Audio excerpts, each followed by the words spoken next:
বন্ধুরা, কি অবস্থা, কেমন আছেন?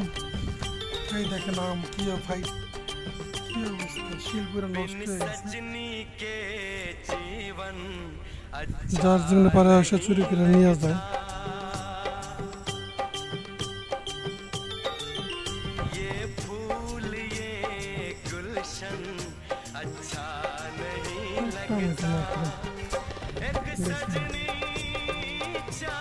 নিচে পড়ে গেছে, দেখেন এটা পোকা পড়ছে। এরপরে আছে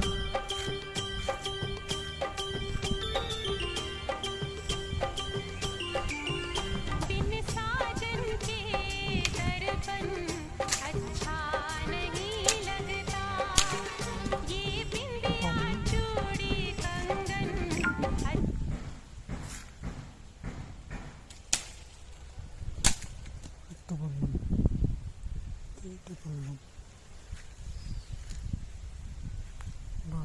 কষ পড়লো নাকি আবার?